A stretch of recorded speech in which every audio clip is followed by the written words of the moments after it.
Hey guys, हम चिराग और आज हम बात करेंगे शोल्डर इम्पीचमेंट के बारे में। Before we will further proceed, हमें पहले बेसिक पता होने चाहिए।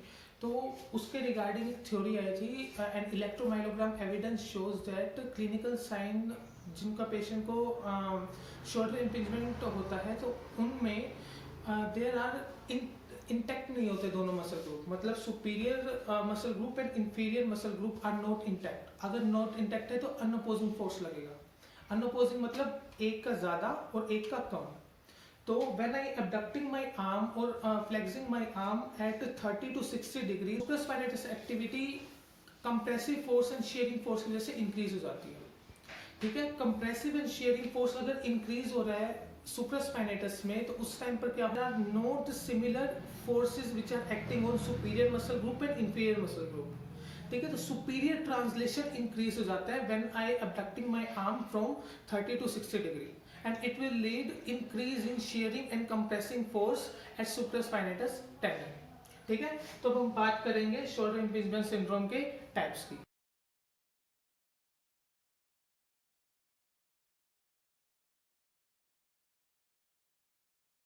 The types of shoulder impingement are divided into two। ठीक है, कौन कौन से टाइप होते हैं? Extrinsic impingement and second one is intrinsic impingement। So before I further proceed, so the mechanism of shoulder impingement syndrome and rotator cuff disease are controversial। ठीक है, तो उन्होंने एक ओपिनियन दिया था, नीड साइंटिस्ट ने, उन्होंने दो थ्योरी दी थी। First is extrinsic compression theory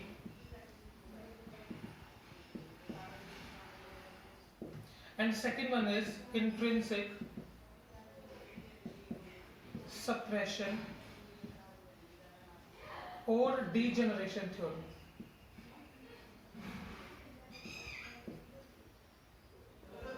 तो जब नेल्स ने ये थ्योरी दी थी, इंट्रिंसिक कंप्रेशन थ्योरी, तो he says it is the impeachment is divided into 3 stages.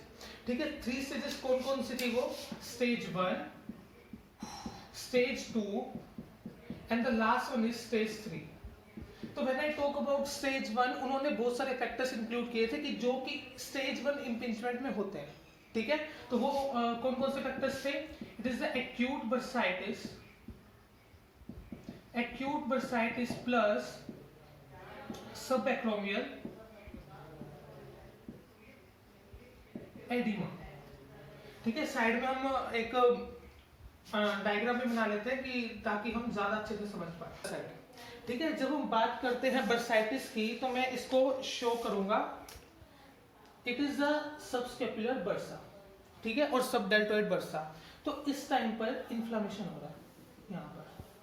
ठीक है, it is categorised in stage 1 extrinsic compression theory. ठीक है, तो उस टाइम पर बर्साइटिस हो रहा है। ठीक है, मतलब इन्फ्लामेशन हो रहा है, इन्फ्लामेशन हो रहा है, बर्साइटिस, सबएक्रोमियल एडिमा है। यहाँ पर क्या है? एडिमा भी है। ठीक है, प्लस में it he also include in stage 1 haemorrhage.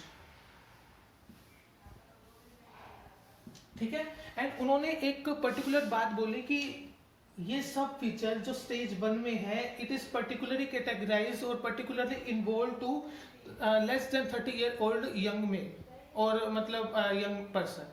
ठीक है, तो उस टाइम पर when I do my repetitive movement, ठीक है, तो उस टाइम पर जो बर्सा है अपनी लुब्रिकेटिंग कैपेसिटी कम करेगा, नहीं करेगा? लुब्रिकेशन मतलब for example this is my glenohumeral joint and I am performing well my elevation and abduction।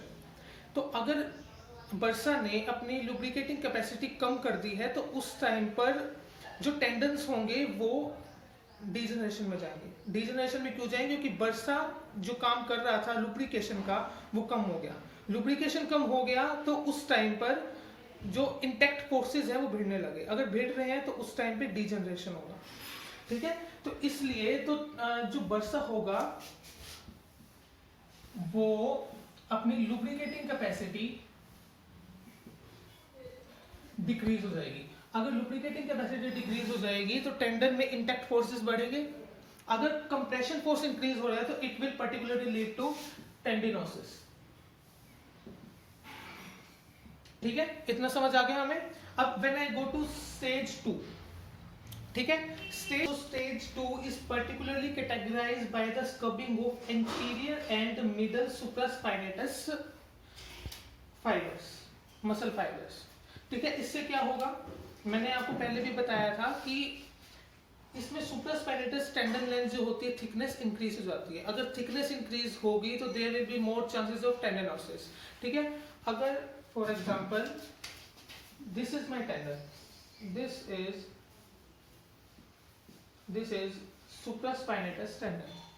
ठीक है, अगर ये supraspinatus tendon and compressive loading increase हो रही है तो there will be the thickness of supraspinatus tendon. ये हमने पिछली शोल्डर बिजनेस सिंड्रोम जब हम नॉर्मल बात कर रहे थे उस टाइम भी पढ़ा था कि थिकनेस हो जाती है सुप्रास्पाइनेटस टेंडन, मतलब रेस्ट ऑफ द टेंडन से शोल्डर रोटेटर ऑफ टेंडन से सबसे ज्यादा जो इंपिंजमेंट होती है या फिर थिकनेस जो इंक्रीज होती है वो सुप्रास्पाइनेटस टेंडन की होती है।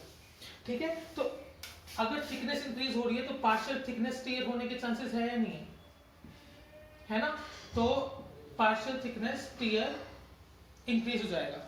और अगर ये चीज फिर भी हम ओवरहेड एक्टिविटी करते हैं, हम अपना नॉर्मल मूवमेंट रख रहे हैं इन स्पाइट ऑफ पेन, तो it will particularly lead to stage 3। Type of extrinsic impingement. There are two types of extrinsic impingement, primary and secondary, and this is the most interesting part of this video, I think so. It progresses by the structural change due to the mechanically narrowing of subacromial space. ठीक है, ये structural change की वजह से होता है। ठीक है, स्ट्रक्चरल चेंज की वजह से होता है तो क्या होगा, अगर ये स्ट्रक्चरल चेंज की वजह से हो रहा है तो that will particularly lead to decrease in subacromial space, and when decrease of subacromial space will particularly lead to impingement of subacromial space के जितने भी स्ट्रक्चर्स हैं। कौन कौन से हैं वो, लॉन्ग हेड ऑफ बाइसेप्स, ये मैं आपको बहुत बार बता चुका हूँ, subacromial bursa, free nerve fibres, and the last one is supraspinatus tendon. ठीक है, इसमें हमें कोई प्रॉब्लम नहीं होनी चाहिए। And now come to the next, no, primary impingement. ठीक है, there are many factors which affect the primary impingement and these are, अगर मैं बात करूं तो एज, तो शोल्डर इम्पिंजमेंट सिंड्रोम में भी the result of primary tendon degeneration rather than the cause of rotator cuff disease. ठीक है, ऐसा जरूरी नहीं है कि हमेशा जो शोल्डर इम्पिंजमेंट सिंड्रोम है वो particularly lead to primary impingement. Primary degeneration of the tendon will also lead to shoulder impingement syndrome rather than the cause of rotator cuff degeneration. There is increased incidence of severity of rotator cuff disease with age rather than or no correlation with acromion degeneration. अगर मेरी acromion degeneration में जा रही है, then अगर osteophyte formation हो रहा है तो वो इतना ज्यादा prominent नहीं है rotator cuff disease को कोज करने के लिए। ठीक है, रोटेटर कफ डिसीज एज के साथ ज्यादा प्रेवलेंट होती है as compare to degeneration of further structure which will particularly lead to rotator cuff disease. ठीक है, इसका मतलब क्या है कि so if I talk about tendinopathy, तो उस टाइम पर टेंडन के अंदर के चेंजेस ज्यादा अफेक्ट करते हैं टेंडन को as compare to other structural change. It is find in studies. ठीक है, तो first is the age factor, second factor is the हाइपोवास्कुलैरिटी।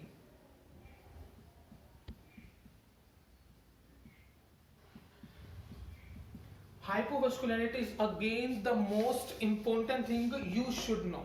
ठीक है, हाइपोवास्कुलर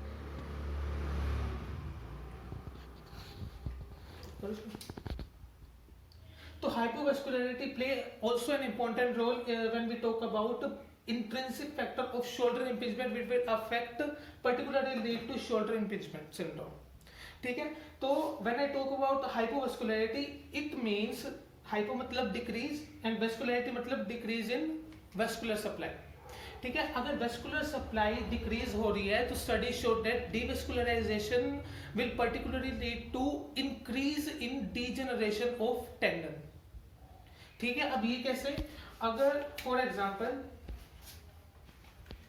this is my supraspinatus muscle जो ग्रेटर ट्यूबरोसिटी पे इंसर्ट हो गया, so 8 to 15 mm medially to the insertion of supraspinatus have the hypovascular critical zone, जहां पर माइक्रोवेस्कुलरिटी होती है, जहां पर माइक्रोवेस्कुलरिटी होती है ओसियस एंड टेंडनेशियस वेसल्स के अंदर। ठीक, टाइम पर क्या होगा, उस टाइम पर डीजेनरेशन इंक्रीज हो जाएगा due to the decrease of blood supply, है ना। तो it will particularly lead to rotator cuff degeneration also, and particularly अगर if I be specific then उस टाइम पर सुप्रास्पाइनेटस। ठीक है, तो सब का कनेक्शन रोटेटर कफ डीजेनरेशन है। ठीक है, हाइपोवेस्कुलर जोन सबसे ज्यादा कहां पर प्रेजेंट होता है, when I talk about arteries tendon 7 to 9 centimetre above the insertion of Achilles tendon, there is the highest और biggest hypovascular area जहां पर टेंडिनोपैथी होने के चांसेस भी सबसे ज्यादा होते हैं। ठीक है, तो हाइपोवेस्कुलर एरिया होता है, यहाँ पे माइक्रो ब्लड सप्लाई होती है, माइक्रो ब्लड सप्लाई होगी तो उस टाइम पर डीजेनरेशन इंक्रीज हो जाएगा टेंडन का।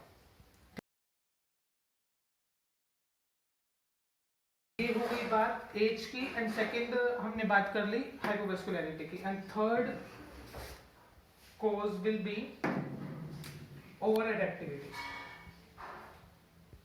Elevate my arm और abduct my arm, उस टाइम पर सुप्रास्पाइनेटस की इसेंट्रिक कॉन्ट्रैक्शन इंक्रीज हो जाता है।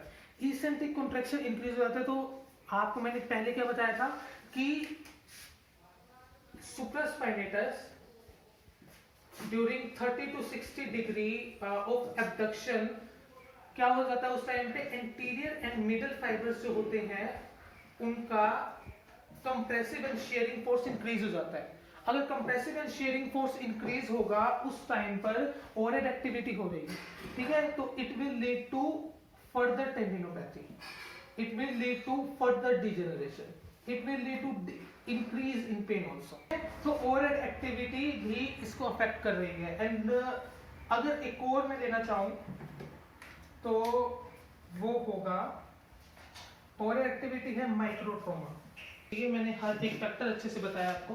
एंड अगर मैं डीजेनरेशन की बात करूंगा तो उस टाइम पर रोटेटर कफ रप्चर होगा नहीं होगा। अगर रोटेटर कफ रप्चर अगर इंक्रीज हुआ तो डायनेमिक स्टेबिलिटी कहीं ना कहीं कॉम्प्रोमाइज होगी नहीं होगी, होगी ना। ये तो ऑब्वियस सी बात है कि रोटेटर कफ अगर रप्चर हो रहा है which provide the dynamic stability to glenohumeral joint and which is affected, तो डायनेमिक स्टेबिलिटी क्या हो जाएगी, इंस्टेबिलिटी में कन्वर्ट हो जाएगी। डायनेमिक इंस्टेबिलिटी हुई तो उस टाइम पर हम दोबारा इस कॉन्सेप्ट पे आ जाते हैं। मैंने यहाँ पे आपको एक और चीज बताई थी कि सुपीरियर ट्रांसलेशन ऑफ ह्यूमरस हो जाता है जब रोटेटर कफ अच्छे से काम नहीं कर पाते इलेक्ट्रोमायोग्राम एविडेंस के हिसाब से।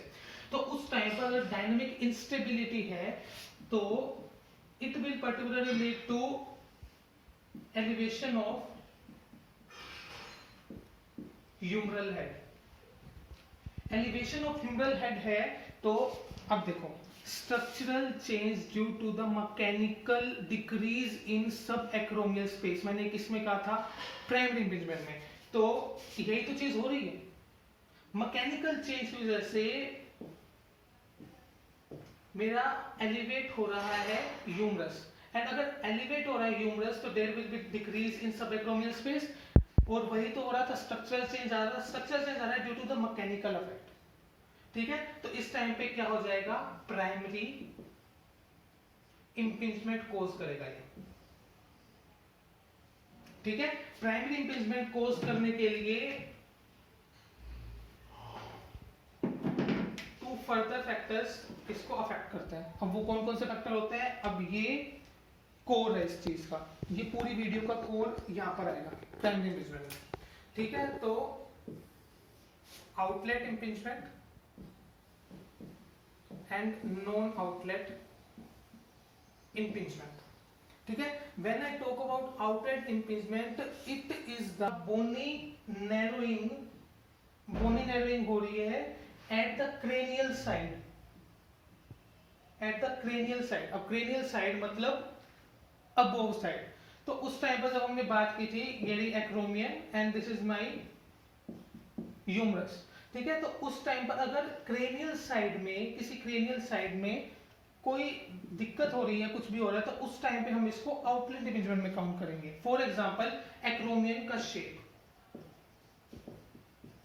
एक्रोमियन शेप थर्ड कौन सी थी? थर्ड थी हुक्ड शेप। तो हुक्ड शेप एक्रोमियन में क्या होता था कि इट ऐसे हो जाती थी एक्रोमियन, अगर ऐसे हो जाती थी तो वैसे डिक्रीज हो जाता था साइज। अगर साइज डिक्रीज हो रहा है तो इंपिंज होंगे स्ट्रक्चर्स। ठीक है, साइज डिक्रीज हो रहा है तो इंपिंज होंगे स्ट्रक्चर्स। अब ये मुझे बताने की बिल्कुल जरूरत नहीं क्योंकि हमने पिछली वीडियो में भी इस पे बहुत अच्छे से बात की थी। ठीक है, second कोरेको acromial ligament hypertrophy.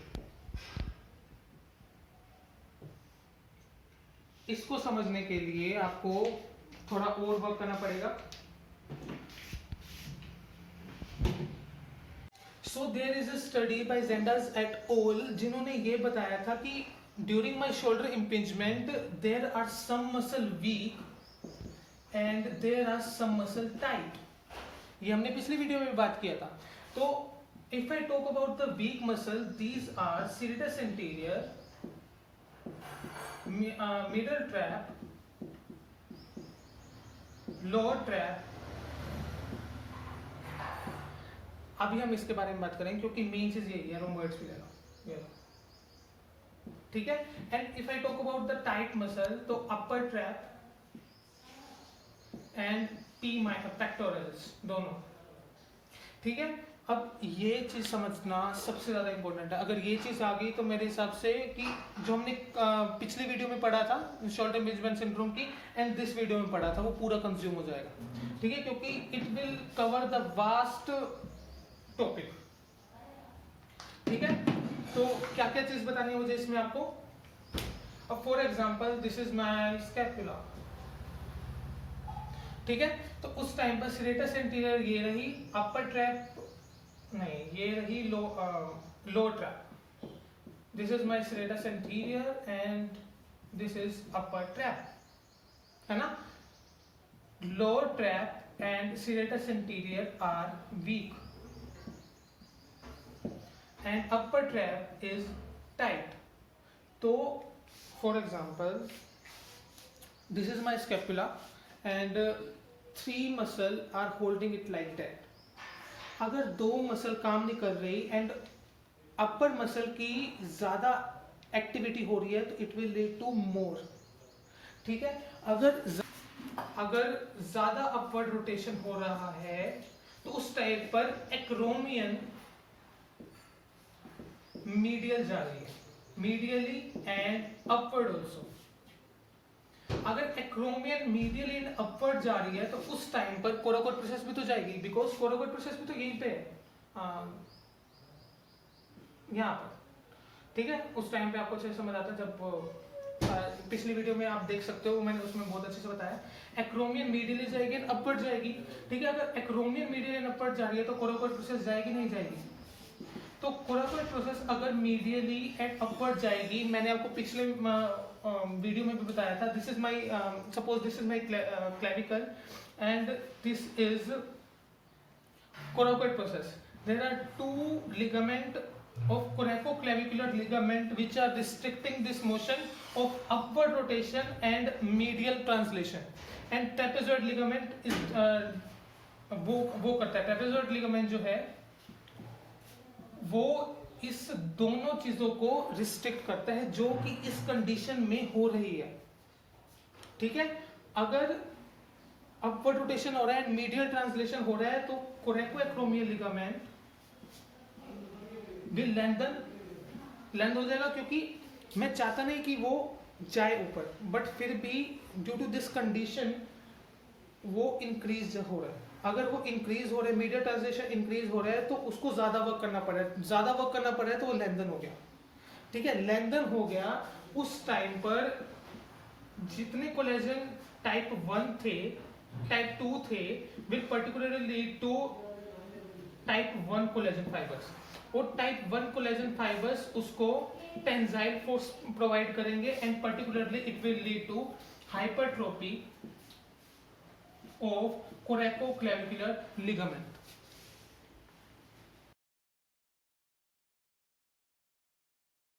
So another point is AC joint arthrosis. तो डिजेनरेशन हो रहा था एक्रोमियन का, मैं एग्जांपल देता हूँ। This is my acromion and this is my glenohumeral joint, मतलब ह्यूमरस, ठीक है। When I do repetitive movement and I have no space between them, उस टाइम पर ये चीज जो होगी डिजेनरेशन में जाएगी, इसका कोलेजन कंटेंट डिक्रीज होगा। अगर इसका कोलेजन कंटेंट डिक्रीज हो रहा है तो उस टाइम पर हम इसको बोलते हैं एक्रोमियोक्लेविकुलर आर्थ्रोसिस, ठीक है। अब ये थे आउटलेट इंपिंजमेंट के फैक्टर्स, ठीक है। अगर मैं नॉन आउटलेट इंपिंजमेंट के फैक्टर्स की बात करूंगा तो it is the result of outlet impingement. कैसे, मैं बताता हूं। फॉर एग्जाम्पल, एक्रोमियन की शेप अगर हुक शेप है and this is my humerus, तो डिक्रीज हुआ स्पेस, जो अंडरलाइन टेंडन्स है वो टेंडिनोपैथी में जाएंगे। कौन कौन से tendon? Long head of biceps and the second one is, क्या था, याद है ना, supraspinatus tendon will undergo tendinopathy, है ना। तो फर्स्ट इज टेंडिनोपैथी एंड हमने एक और चीज डिस्कस की थी कि टेंडिनोसिस भी होता है। The difference between it is only the inflammation and stiffness in the joint and this is the degeneration, ठीक है। and is further is OS acromion. तो हमने अभी कवर किया है एक्सटेंसिव इम्पिंजमेंट, उसके अंडरलाइंग प्राइमरी इम्पिंजमेंट, और अब हम बात करेंगे सेकेंडरी इम्पिंजमेंट, ठीक है, ठीक है। तो when we talk about the secondary impingement, it is the result of functional disturbance from the centering of humerus. For example, this is my glenoid cavity and this is my humerus, ठीक है, and these are the tendon and soft tissue structure which are covering this capsule, glenohumeral capsule। तो अगर मैं abduct कर रहा हूँ तो उस टाइम पर एंटीरियर इंस्टेबिलिटी ज्यादा हो जाती है, ये हमें पता है। एंटीरियर इंस्टेबिलिटी अगर इंक्रीज हो रही है तो उस टाइम पर जो ह्यूमरस है, इसका मतलब क्या है कि ह्यूमरस जो है वो अपने आप को स्टेबल नहीं रख पा रहा है ना। अगर ह्यूमरस अपने आप को स्टेबल नहीं रख पा रहा है, क्योंकि हमने पहले भी बात की थी, क्या बात की थी, कि when I abduct my arm from 30 to 60, the compressive force and shearing force increase in supraspinatus tendon। अगर टेंडन में shearing force increase हो रहा है कभी ना कभी, तो वो जो कोलेजन टिश्यू कंटेंट जो उसमें भरा हुआ है, जो कि उसको स्ट्रेंथ प्रोवाइड कर रहा है, वो कभी ना कभी तो कम होगा, और कम होगा तो इंस्टेबिलिटी ज्यादा होगी। एंड सुप्रास्पाइनेटस, हमें पता है कि जब हम एबडक्ट करते हैं तो वो superior and anterior instability increase करेगी when we talk about supraspinatus tendinopathy। तो ये दोनों चीजें अगर हो रही हैं तो उस टाइम पर इंस्टेबिलिटी इंक्रीज होगी, एंड मैं उस इंस्टेबिलिटी की बात मैंने यहाँ पे की। Result from the functional disturbance of centering the humerus head such as the muscular impairment हो जाएगा। तो अगर मस्कुलर इम्पेयरमेंट हो जाएगी, that will abnormally displays the center of rotation, ठीक है। सेंटर ऑफ रोटेशन वो हो जाएगा तो it will particularly lead to soft tissue entrapment. Soft tissue entrapment में और क्या क्या आ सकता है? माइक्रोट्रोमा। अब माइक्रोट्रोमा कैसे आएगा? माइक्रोट्रोमा फॉर एग्जांपल, मैं अबडक्ट कर रहा हूँ, मैं बिल्कुल सेम एग्जांपल ले रहा हूँ ताकि आप रिलेट कर सको अच्छे से। तो उस टाइम पर अगर मैं अबडक्ट कर रहा हूँ एंड मेरी इंटीरियर इंस्टेबिलिटी इंक्रीज हो रही है, and during my 30 to 60 degree we know कि middle and inferior glenohumeral ligament जो होते हैं वो ज्यादा वर्क करते हैं। और अगर मेरी इंटीरियर इंस्टेबिलिटी इंक्रीज हो रही है, उसमें ट्रॉमा होगा नहीं होगा? होगा। ट्रोमा इंक्रीज हो रहा है तो इंस्टेबिलिटी इंक्रीज हो रही है, इंस्टेबिलिटी इंक्रीज हो रही है तो इंस्टेबिलिटी की वजह से रोटेटर कफ में डिसफंक्शनिंग हो रही है। This is known as primary impingement. ठीक है, ये था हमारा आज का lecture. Hope you like it and तब तक के लिए बाय बाय।